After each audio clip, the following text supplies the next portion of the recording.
his lance and put his spurs to his mount.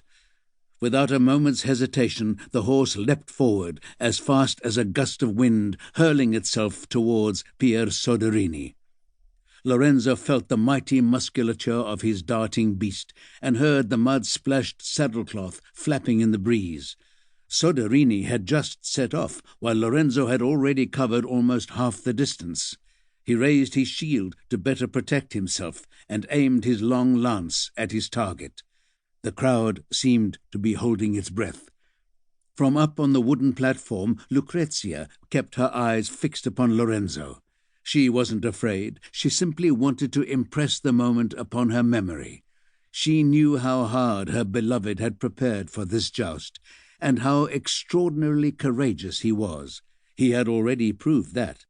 And she wasn't going to think about the fact that he was now promised to Clarice Orsini, the Roman noblewoman his mother had chosen for him. She wouldn't hide her passion for him, and neither would Florence and its people, who looked indulgently upon the pair of lovers.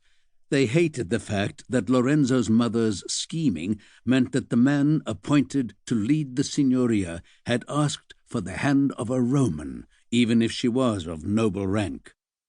But that day there was no time to waste on such thoughts. The horse's nostrils steamed in the freezing air, the tempered steel plates of the armor glinted, and the banners flapped in a blaze of colors.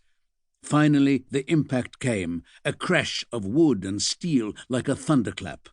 Lorenzo's lance found its way through Pier Soderini's guard and struck him in his breastplate. The lance shattered into pieces, and Soderini found himself thrown out of the saddle by the impact. He hit the ground of the square with a loud bang, while Lorenzo rode past him. The indomitable Folgore galloped on, rearing up with a whinny when he reached the end of the lists. The crowd exploded in a roar of amazement, crying out in jubilation, and the Medici, too, shouted at the top of their lungs, the men applauding thunderously and the women beaming with joy. Lorenzo was even more surprised than the rest of them. He could barely believe it. It had all happened so fast that he hadn't been able to take it in. Attendants and squires were already rushing to the aid of Pier Soderini, who must still be in one piece because he was standing up. He had slipped off his helmet and, red in the face, was shaking his head, partly in annoyance and partly in disbelief at having been unseated. Her hands on her bosom, Lucrezia's beautiful face lit up with a dazzling smile. Lorenzo removed his own helmet and iron gloves and almost instinctively touched the scarf. He could smell her perfume, light and intoxicating and full of promise. He loved her with a burning passion, the same passion that he tried to express in his clumsy sonnets. Many acclaimed his compositions as magnificent, but he knew that all the words in the world would never be able to do justice to what he felt in his heart.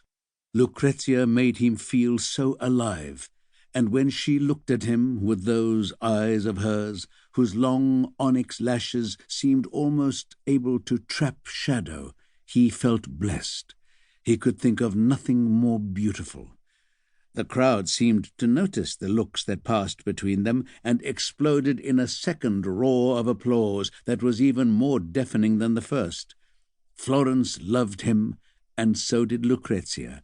She had conceded him no more than a fleeting glance, but when he caught it, Lorenzo knew that he would love only her, and that even if his mother had already chosen for him a Roman bride, a noblewoman who would offer the family useful alliances and pacts, his heart would be for one woman alone, Lucrezia. While he was absorbed in these thoughts, the herald communicated the result, proclaiming Lorenzo the clear winner of the joust. His noble friends and dignitaries could wait no longer. Braccio Martelli was the first to jump down from the platform and run over to congratulate him, while his squires removed his breastplate and the tassets from his legs. Braccio was so happy that he began shouting Lorenzo's name, and the crowd joined in. Giuliano, the younger of the two Medici brothers, smiled down from the highest tribune. He was tall and elegant, and his subtle and refined features